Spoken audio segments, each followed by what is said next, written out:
Salut mesdames, messieurs, chers téléspectateurs de Ma Bannière Télévision, c'est l'heure de votre livraison d'actualité sur nos antennes. Bienvenue à toutes et à tous dans cette nouvelle session d'actualité. Le chef de l'État congolais, président en exercice de l'Union africaine, Félix Antoine Tshisekedi Tshilombo, a prononcé du haut de la tribune des Nations Unies son allocution. C'était mardi 21 septembre 2021 au cours de la 76e Assemblée générale des Nations Unies à New York aux États-Unis d'Amérique. Je vous propose donc cet extrait du message du chef de l'État devant la tribune des Nations Unies.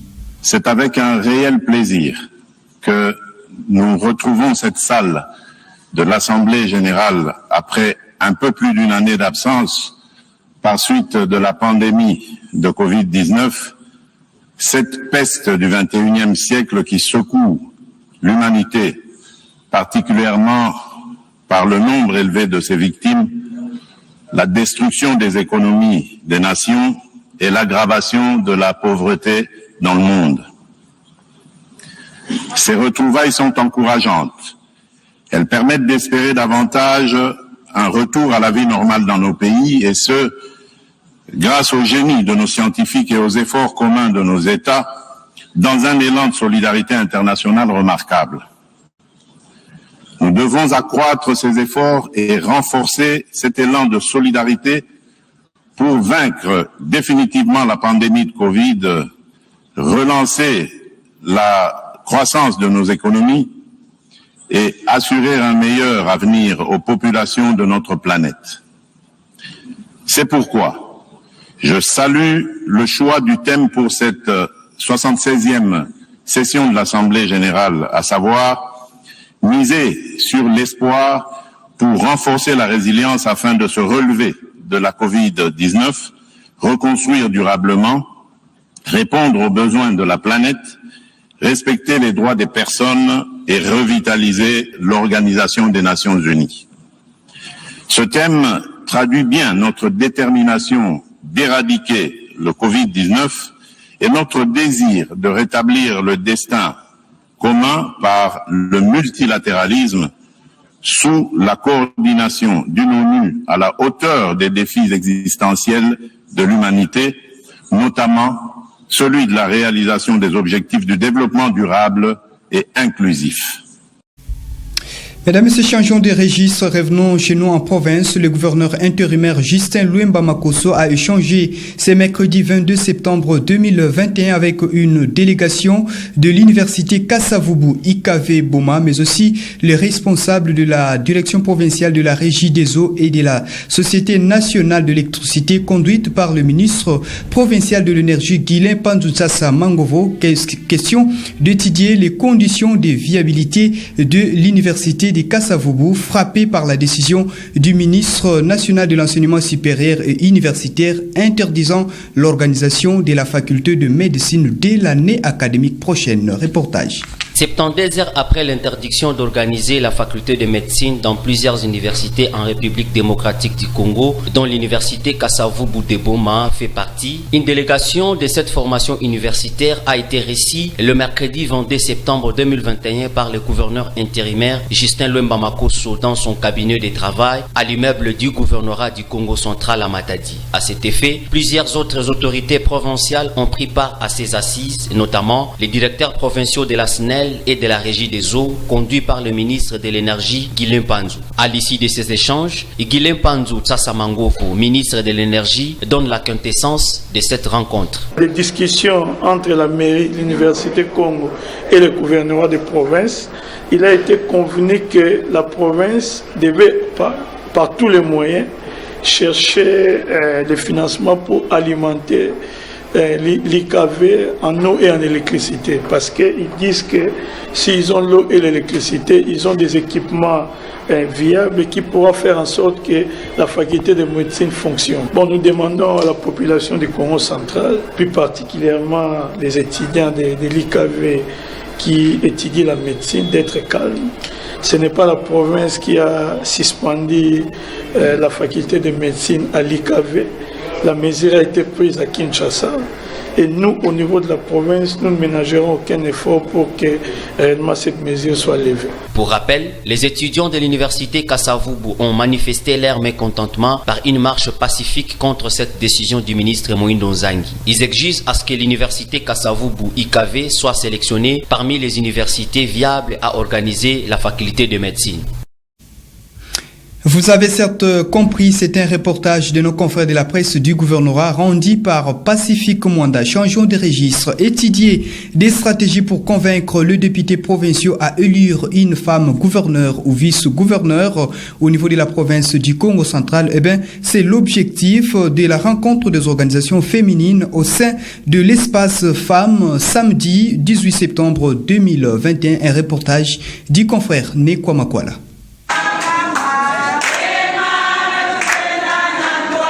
Elles veulent l'essor du Congo central, leur province. Ces femmes des différentes associations réunies, toutes sont décidées de promouvoir le leadership féminin à la tête du Congo central.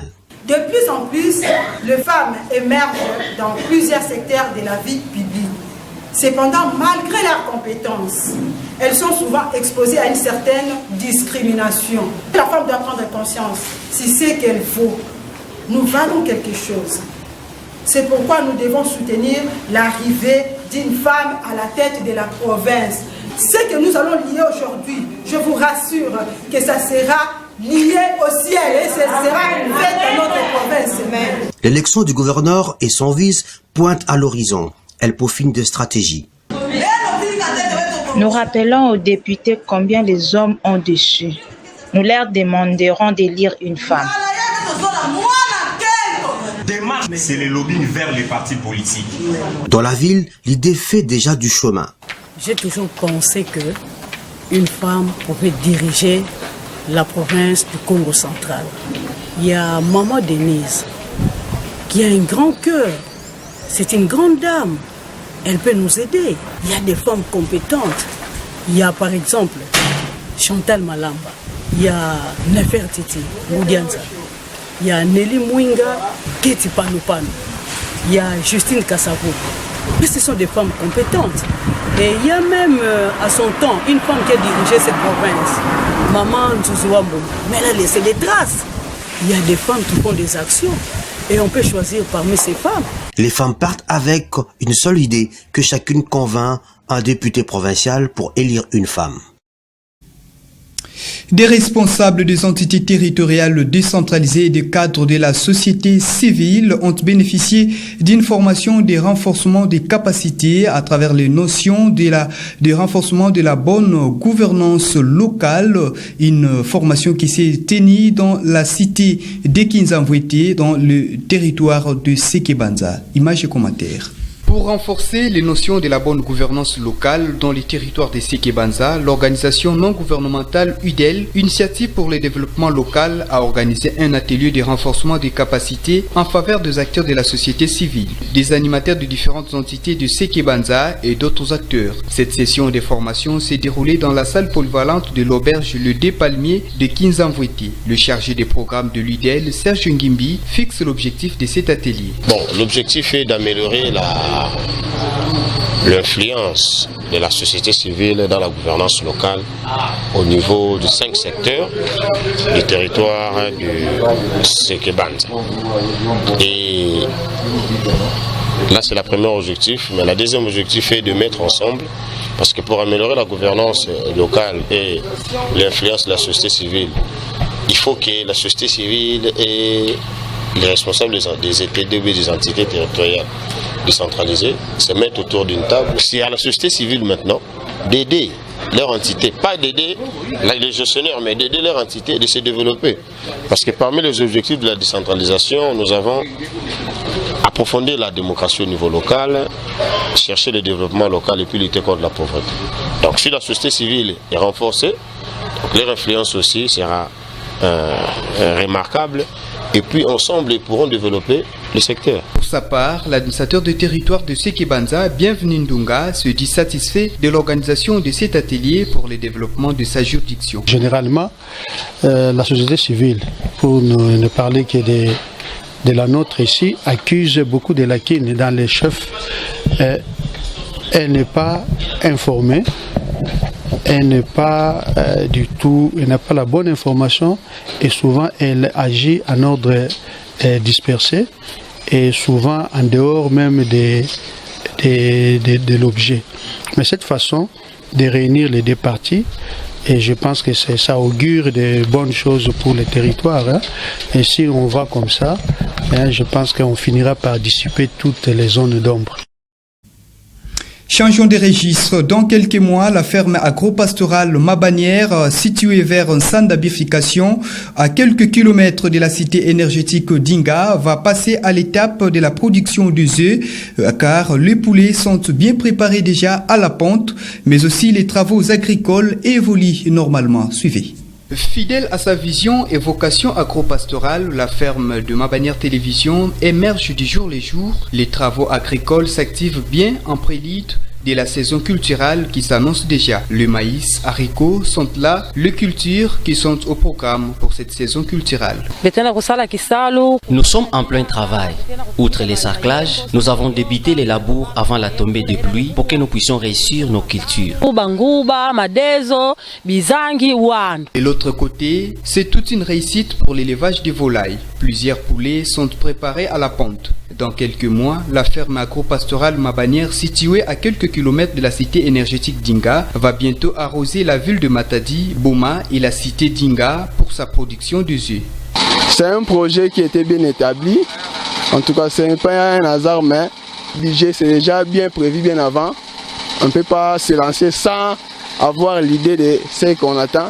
Nous sommes dans un milieu là qui est vraiment sain. Il n'y a pas vraiment trop de problèmes en tout cas. Il nous reste environ 3 mois. La ponte va commencer à la fin du 5e mois. D'ici décembre, il y aura la production. Nous sommes au centre, nous avons la cité d'Inga, nous avons la ville de Boma et la ville de Matadi, qui sont les cités préférées de notre ferme ici. Toujours en province, l'insécurité s'est fait parler d'elle un peu partout dans la province du Congo central. La commune rurale de Kinzamvwete, territoire de Sekebanza dans le district du Bas-Fleuve, est devenue depuis quelques mois le théâtre des actes inciviques suite à l'activisme des racketteurs dits Kuluna jour et nuit. Suivez. Située à 60 km de la ville portuaire de Matadi, la cité de Kinzamvwete est devenue le théâtre des actes de vandalisme depuis quelques semaines. Les racketteurs dits Kuluna opèrent avec des armes blanches jours et nuits. Plusieurs personnes sont victimes de ces actes criminels. À en croire un voleur appréhendé dans la nuit du lundi au mardi 21 septembre, la majorité de ces inciviques sont des anciens prisonniers et libérés par grâce présidentielle. J'ai été arrêté et incarcéré à la prison de Thiela pour cas de viol. Ce monsieur fut notre gouverneur de pavillon. Un parmi ses amis était venu me rendre visite. Je ne suis pour rien sur cette affaire. De son côté, le commandant de la police d'investigation et criminalité, sous-commissaire Chibungu, qui a mené cette opération, affirme que des inciviques se cachent dans plusieurs zones d'ombre. Ce monsieur a tracassé une dame vers 23h.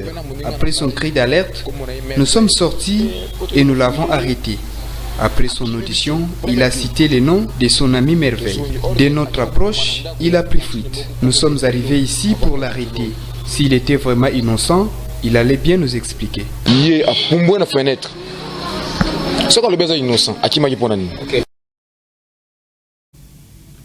Changeons une fois de plus de registre. En prélude de la retransmission en direct de tous les programmes de Mabanière Télévision à partir de la cité de Kinzamvwete samedi 25 septembre en cours, les directeurs de programme de cette entreprise de presse Chambouyi Batubenga et une forte délégation sont allés effectuer une mission de prospection dans cette cité le mardi 21 septembre 2021. Suivant donc ces propos de Chambouyi Batubenga, directeur de programme de Mabanière Télévision. Ma bannière télévision est sur place à Kinzamvouété en prélude d'une grande activité qui va être organisée le samedi 25 septembre, je crois à partir de 10h toute la journée. La grande équipe de Ma bannière télévision sera à Kinzamvouété où nous allons faire une grande activité internationale. Pourquoi internationale? C'est parce que nous allons émettre en direct à partir de Kinzamvouété et ça va être répercuté partout à travers le monde. Pour ceux qui vont nous suivre sur YouTube, ceux qui vont nous suivre sur le Facebook, ceux qui vont nous suivre en live par la voie ordinaire, nous allons organiser cette activité le samedi 25. C'est pourquoi nous sommes là, c'était la prospection pour harmoniser avec les autorités politico-administratives et c'est le travail que nous sommes venus faire et nous avons pu contacter tout le monde. Nous avons contacté tous les responsables et c'est confirmé que ce samedi 25 septembre, Ma bannière télévision va émettre à partir de Kinzamvouété et ça sera en direct. L'objectif de cette démarche, c'est de montrer à tout le monde, tous ceux qui nous suivent à travers le monde, et là je veux dire surtout à travers la province, leur montrer notre capacité d'exploitation pour vous dire que désormais, vous avez un outil de travail. Ma bannière télévision peut émettre, comme je l'avais dit, partout à travers la réponse. Quel que soit l'endroit, nous avons les matériels appropriés, nous avons une technologie appropriée pour faire les directs, pour faire les reportages. Parlons sport dans ces corps du journal. L'association sportive Dauphin Noir a été face à face à l'association sportive Vita Club de Kinshasa. C'était au stade de la Concorde de Goma le mardi 21 septembre 2021 pour les comptes de la première journée du 27e numéro de la Ligue nationale de football, l'INAFoot Ligue 1. À l'arrivée, Vita Club de Kinshasa a pris le dessus sur l'équipe de Goma 2-1. Bien que dans la douleur, les Moscovites en sont sortis vainqueurs au terme de 90 minutes de la partie, opposée à l'association sportive Dauphin Noir de Goma par 2-1 de façon renversante grâce à des réalisations signées Obed Mayamba à la 49e minute du match pour l'égalisation avant d'assister Ronzombo le soir comme dans les habitudes du club. Le but victorieux a porté la signature d'Eric Kaboué, ancien sociétaire du football club Lubumbashi Sport à la 90e minute plus 1. La formation locale de Dauphin Noir a marqué en premier par Ilonga juste au retour des vestiaires à la 46e minute de jeu. Le patron du staff technique de l'association sportive Vita Club, Dominique Sionsi, a reconnu la situation qu'a traversée son équipe durant la partie. C'était un match très difficile et compliqué parce qu'ils nous ont donné pas mal de fil à retordre, il faut le reconnaître. C'est une équipe qui n'a jamais fermé le jeu, qui a toujours joué. Nous on a essayé de jouer un peu différemment que d'habitude. Voilà, c'était très difficile, on a essayé de mener. Et puis après, vous savez, un match comme celui-ci, ça se gagne sur un détail. On a eu le détail qu'il a fallu en fin de match pour marquer. Bien que défait, Dauphin Noir n'a pas ménagé les efforts, comme l'a déclaré John Birindois, entraîneur du club. Malgré la défaite, vous avez vu comment nous avons donné du début jusqu'à la fin, on était dans les matchs. C'est notre premier match, on n'a pas eu le temps de jouer beaucoup de matchs amicaux. Heureusement, c'est notre premier match, espérons que nous allons nous améliorer parce qu'on avait beaucoup de nouvelles figures. D'ici là, avec les matchs qui vont se suivre, je crois que nous allons nous améliorer pour essayer de nous mettre encore en confiance. Les deux dauphins de la République démocratique du Congo joueront leur deuxième match, à nouveau sur son fief, pour les clubs de Goma face au Football Club Renaissance du Congo et direction Bukavu pour V-Club contre l'Étoile du Kivu le vendredi 24 septembre prochain. Pour rappel, le premier de l'Étoile du Kivu compte 3 points en une sortie grâce au succès dans l'opposition face au Football Club Renaissance de la capitale 1-0 le dimanche 19 septembre dernier.